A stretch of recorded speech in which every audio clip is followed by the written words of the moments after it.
Israel ने दावा किया है कि उसके हालिया हमलों से ईरान का परमाणु कार्यक्रम 2 से 3 साल पीछे चला गया। विदेश मंत्री गुडोन सार ने कहा कि सैन्य कार्रवाई के अहम नतीजे सामने आए और परमाणु बम बनाने की संभावनाएं फिलहाल चल गई हैं। अमेरिका के राष्ट्रपति डोनाल्ड ट्रंप ने कहा कि इसराइल के पास ईरानी परमाणु ठिकाने को पूरी तरह तबाह करने की क्षमता नहीं। ईरान से जंग इजरायल पर भारी पड़ रही है। रोजाना करीब 6000 करोड़ युद्ध पर खर्च हो रहे रक्षा सलाहकार रीम अमीनाक के मुताबिक ये खर्च मिसाइल, ईंधन और सैनिक तैनाती जैसे सीधे खर्च युद्ध ने इजरायल की अर्थव्यवस्था पर असर डाला और जीडीपी ग्रोथ का अनुमान घटकर 3.6 रह गया है।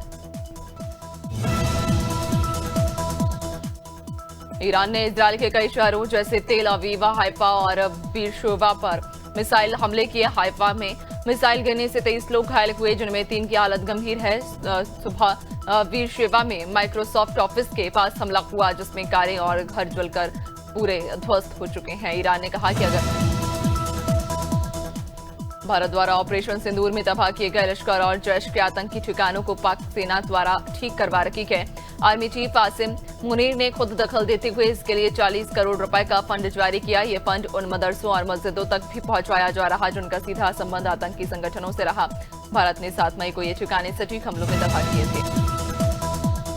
रक्षा मंत्री राजनाथ सिंह 25 से 27 जून के बीच चीन के किंगडाओ में शंघाई सहयोग संगठन की बैठक में भाग लेंगे। ये 7 साल बाद किसी भारतीय मंत्री की चीन यात्रा होगी। बैठक में पाकिस्तान के रक्षा मंत्री ख्वाजा आसिफ भी मौजूद रहेंगे। यह दौरा ऐसे समय में हो रहा जब भारत चीन संबंधों को सामान्य बनाने की कोशिशें चल रही, जिसमें व्यापार और संवाद फिर से शुरू हो चुके। प्रधानमंत्री नरेंद्र मोदी ने अंतर्राष्ट्रीय योग दिवस के मौके पर विशाखापट्टनम में 3 लाख लोगों और 40 देशों के प्रतिनिधियों के साथ योग किया। पीएम ने कहा, आज जब दुनिया में तनाव और अस्थिरता बढ़ रही तब योग शांति का रास्ता दिखा रहा है।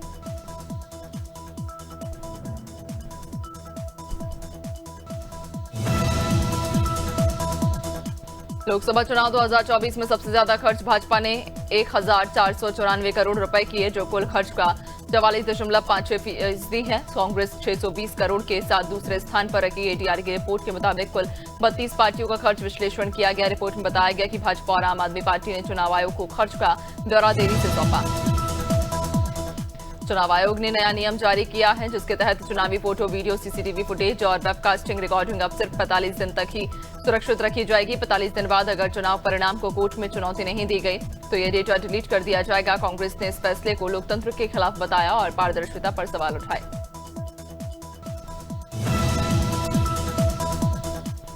राहुल गांधी ने अंग्रेजी को सशक्तिकरण की भाषा बताया और कहा कि इससे हर बच्चे को सिखाया जाना चाहिए। उन्होंने भाजपा आरएसएस पर आरोप लगाते हुए कहा कि वे नहीं चाहते कि गरीब बच्चे अंग्रेजी सीखे ताकि वे सवाल पूछ सके। राहुल की ये प्रतिक्रिया गृह मंत्री अमित शाह के उस बयान के बाद आई, जिसमें उन्होंने कहा था अंग्रेजी बोलने वालों को शर्म आनी चाहिए।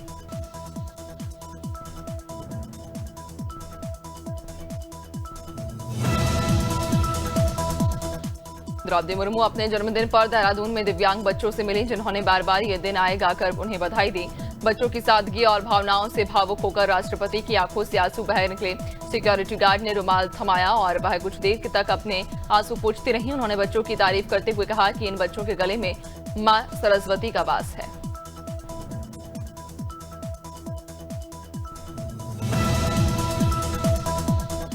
अलीगढ़ जीआरपी और रेलवे पुलिस ने 3 साल की किडनैप बच्ची को मात्र 3 घंटे 40 मिनट में बरामद कर लिया। बच्ची रूपा को इटावा स्टेशन से सुरक्षित रेस्क्यू किया गया।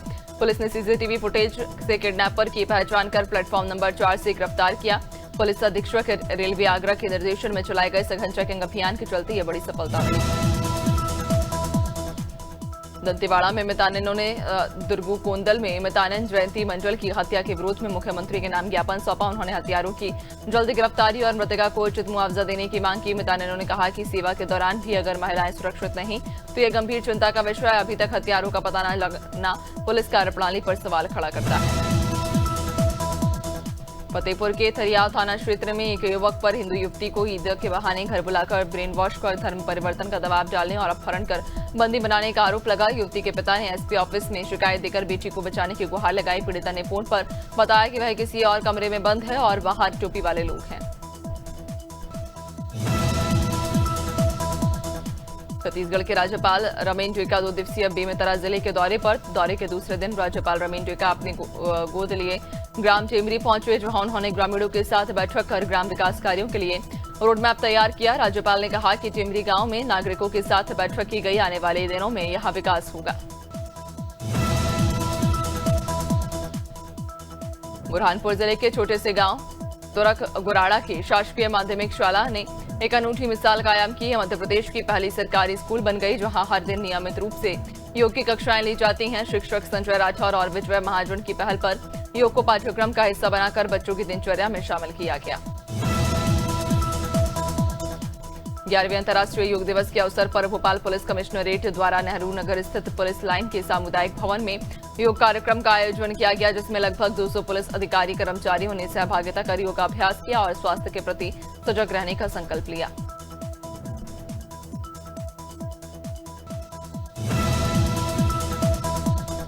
कांकेर में करोड़ों रुपए की लागत से बनी सड़क कुछ ही महीनों में खराब हो गई। मामला कांकेर जिले के ग्राम पंचायत गीत पहाड़ से दुर्गा टोला के बीच बने 5 किलोमीटर लंबे सड़क मार्ग का, जिसकी लागत करीब 8 करोड़ रुपए बताई जा रही। ग्रामीणों की सालों पुरानी मांग पर ये सड़क बनाई गई थी। आरोप है कि ठेकेदार ने सड़क निर्माण में घटिया सामग्री का इस्तेमाल किया था।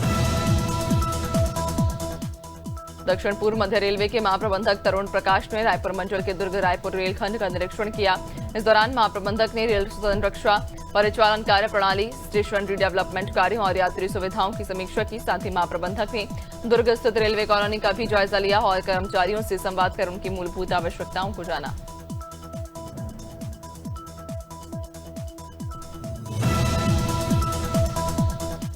जहांगीराबाद थाना क्षेत्र के 11 मील चौकी इलाके में एसटीएफ ने मुठभेड़ में 1 लाख के नामी बदमाश विनोद गडरिया को मार गिराया। विनोद पर हत्या, लूट, रंगदारी के 40 केस दर्ज थे। वह शामली का रहने वाला। मुठभेड़ में एसटीएफ के 2 सिपाही भी घायल हुए। मौके से पिस्टल, बाइक, कारतूस बरामद हुए। बदमाश किसी बड़ी वारदात की फिराक में था।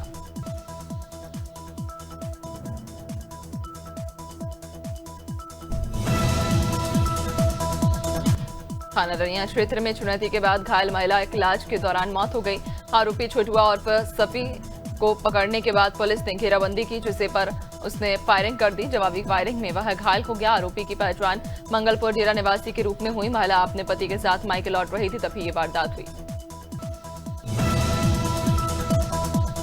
प्रयागराज मंडलायुक्त विजय विश्वास पंत ने कौशाम्बी में मेडिकल कॉलेज, अन्नपूर्णा भवन और पंचायत भवन सहित कई विकास कार्यों का निरीक्षण किया। उन्होंने राशन वितरण, ओपन जिम और ड्यू लिस्ट की व्यवस्था देखी। ग्रामीणों से संवाद कर समस्याएं जानी। मंडलायुक्त ने अधिकारियों को समाधान के निर्देश भी दिए।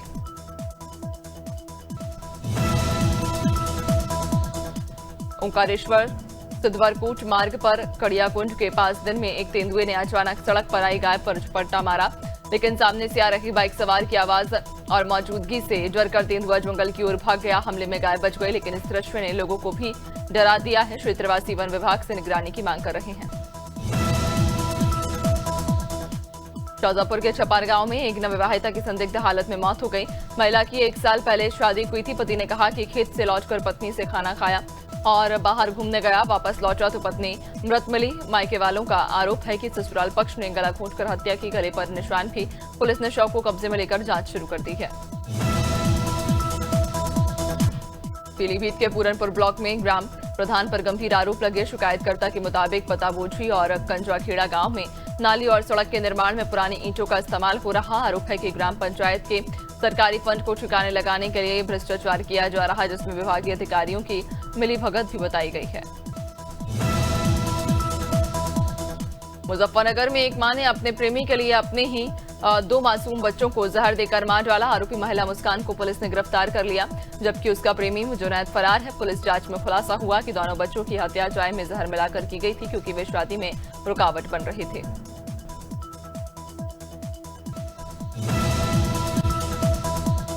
गोंडा में डीएम की चौपाल में 2 पक्षों में मारपीट हो गई। मारपीट की घटना डीएम के आने से पहले हुई। बता दें कि तुलसीपुर माजवा के कंपोजिट विद्यालय में मारपीट हुई, जिसमें प्रधान प्रतिनिधि से गांव के एक व्यक्ति ने मारपीट कर दी। मारपीट के चलते चौपाल में भगदड़ मच गई, जिसमें आंगनबाड़ी कार्यकर्त्री कुसुम को गंभीर चोट आई।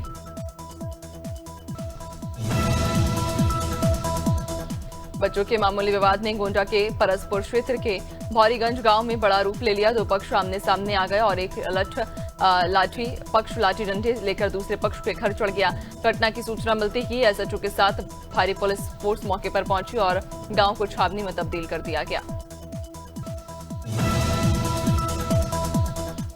कानपुर में जिलाधिकारी जितेंद्र प्रताप सिंह की अध्यक्षता में सरसैया घाट स्थित नवीन सभागार में जिला उद्योग बंधु की बैठक हुई। बैठक में विद्युत क्रिम्पिंग, सड़क मरम्मत, स्ट्रीट लाइट और अवैध अतिक्रमण जैसी समस्याओं पर चर्चा हुई। जिलाधिकारी ने संबंधित विभागों को समस्याओं के तुरंत समाधान के निर्देश दिए।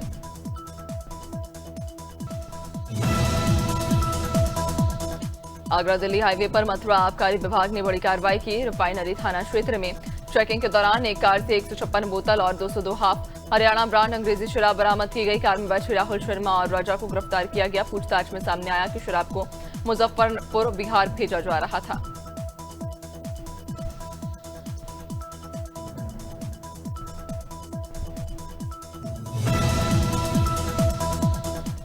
बिरंदा के जैन कृषि सेवा केंद्र से खरीदे गए नकली सोयाबीन बीज के खराब निकलने पर किसान आक्रोशित हो उठे। किसानों ने दुकानदार पर बिना बिल के बीज बेचने और बदतमीजी का आरोप लगाया। बीज सड़ने की शिकायत लेकर किसान एसडीएम के पास पहुंचे। एसडीएम ने खाद बीज अधिकारी को बुलाकर जांच के निर्देश दिए। कार्रवाई के डर से कृषि विक्रेताओं ने दुकानें बंद रखी।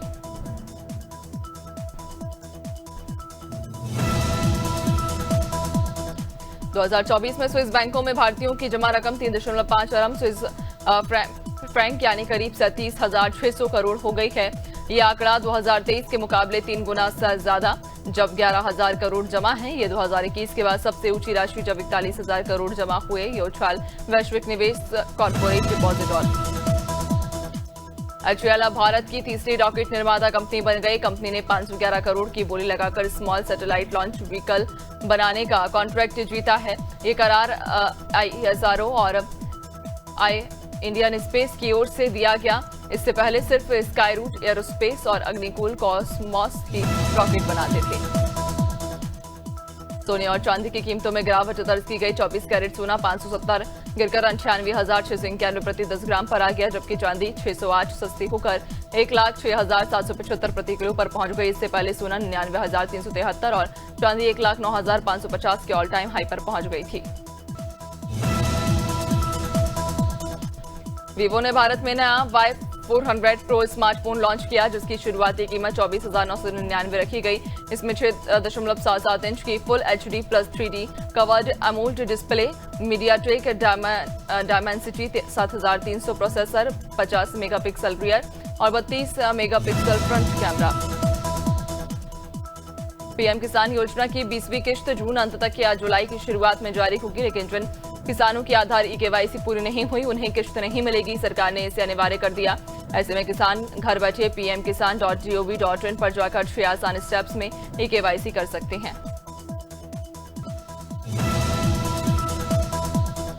भारत और इंग्लैंड के बीच लीड्स टेस्ट के पहले दिन भारत ने मजबूत शुरुआत की। यशस्वी जायसवाल ने शानदार 101 रन बनाए। वहीं शुभमन गिल ने कप्तान के रूप में पहले ही सेंचुरी जोड़ी। ऋषभ पंत ने भी तेज अर्धशतक लगाया। KL राहुल 41 रन बनाकर आउट हुए, जबकि डेब्यूटेंट साई सुदर्शन खाता नहीं खोल सके इंग्लैंड की ओर से।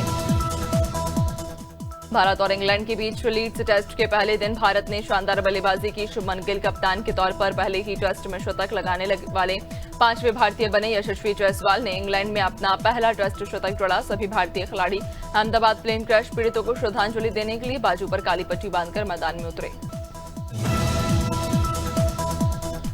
नीरजा चोपड़ा ने पेरिस डायमंड लीग जीतकर इस साल का पहला खिताब अपने नाम किया। उन्होंने पहले ही राउंड में 88.16 मीटर भाला फेंककर बढ़त बना ली। हालांकि उनके 6 में से 3 थ्रो फाउल रहे। जर्मनी के जूलियन वेबर 87.88 मीटर के थ्रो के साथ दूसरे और ब्राजील के मोरिसियो लुइस डा सिल्वा तीसरे स्थान पर रहे।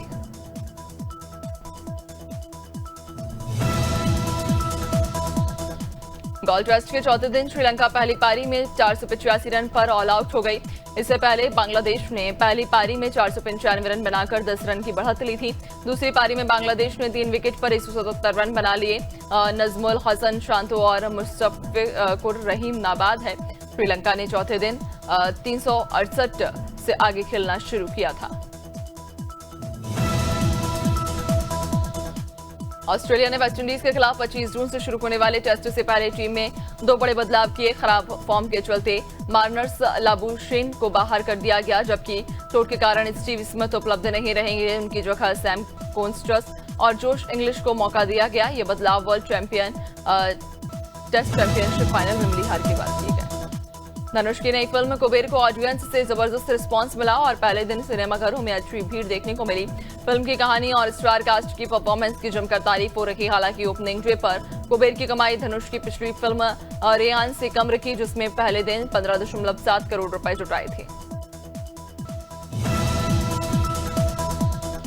दीपिका कक्कड़ ने पति शोएब इब्राहिम के बर्थडे पर एक इमोशनल पोस्ट लिखते हुए अपने बुरे वक्त को याद किया। उन्होंने लिखा, तुम हो तो मैं हूं, शोएब तुमसे ही मैं हूं। दीपिका ने बताया कि शोएब ने हर मुश्किल वक्त में उनका हाथ थामा और उन्हें वो ताकत दी जिसकी उन्हें जरूरत थी। पोस्ट में उन्होंने कई प्यारी तस्वीर शेयर कर अपने प्यार को। रितेश देशमुख ने आमिर खान की फिल्म सितारे ज़मीं पर की जमकर तारीफ की। क्या उन्होंने इंस्टाग्राम पर पोस्टर शेयर करते हुए लिखा कि यह सिर्फ फिल्म नहीं, एक ऐसा एक्सपीरियंस है जो हंसाता भी है और रुलाता भी है। रितेश ने फिल्म में बच्चों की एक्टिंग को असली सितारा बताया और कहा कि उनकी मासूमियत ने फिल्म में जान डाल दी। ये फिल्म हर उम्र के लोगों के लिए है। आमिर खान की फिल्म सितारे ज़मीं पर ने रिलीज के साथ ही बॉक्स ऑफिस पर धमाल मचा दिया। फिल्म ने पहले ही दिन 7 करोड़ की ओपनिंग करके भूल चूक माफ समेत 15 से ज्यादा फिल्मों के रिकॉर्ड तोड़ दिए। आमिर की एक्टिंग, कहानी और डायरेक्शन की खूब तारीफ हो रही। रिव्यूज फिल्म को ब्लॉकबस्टर बता रहे और इससे साल की सबसे दमदार ओपनिंग वाली फिल्म। शहनाज गिल की सादगी भरी तस्वीरें सोशल मीडिया पर वायरल हो रही। उन्होंने ब्लू स्लीवलेस सूट, रेड दुपट्टा और व्हाइट सलवार पहनकर इंस्टाग्राम पर तस्वीरें शेयर की। लाइट मेकअप और उनकी नेचुरल स्माइल ने फैंस का दिल जीत लिया। कैप्शन में शहनाज ने लिखा, sharp look, gentle smile, fresh feeling. लोग उनके इस ट्रेडिशनल लुक की जमकर तारीफ कर रहे हैं।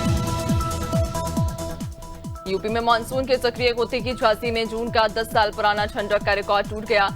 शुक्रवार को भी झांसी में अधिकतम तापमान 28.7 डिग्री सेल्सियस दर्ज हुआ, जो 2015 के बाद सबसे कम। प्रदेश के 56 जिलों में मानसून पहुंच चुका है। लखनऊ समेत कई शहरों में जोरदार बारिश हुई, जिससे 30 फीट सड़क धंस गई और एक बस आधी डूब गई। पंजाब में दक्षिण पश्चिम मानसून की एंट्री हो सकती है।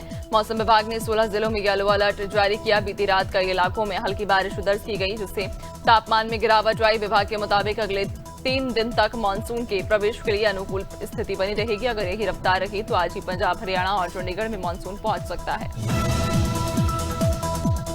राजस्थान में तेज बारिश का सिलसिला जारी। शुक्रवार को जयपुर, कोटा, सीकर समेत कई जिलों में 1 से लेकर 6 इंच तक बारिश दर्ज की गई। सीकर में बिजली गिरने से एक किसान की मौत हो गई, जबकि रायपुर में जमीन धंसने से कई वाहन फंस गए। आज मौसम विभाग ने 30 जिलों में येलो अलर्ट जारी किया और भरतपुर, कोटा संभाग में भारी बारिश की संभावना जताई। हरियाणा में आज से प्री मानसून सक्रिय हो चुका है। मौसम विभाग ने 13 जिलों में मध्यम से तेज बारिश के लिए येलो अलर्ट जारी किया। अगले 3 दिन तक प्रदेश में मौसम खराब रहने की संभावना, कहीं हल्की तो कहीं मध्यम बारिश हो सकती है। मौसम वैज्ञानिक के अनुसार मानसून की हरियाणा में एंट्री 28 जून के आसपास होगी। किसानों और आम लोगों को बारिश से राहत मिलने की उम्मीद है।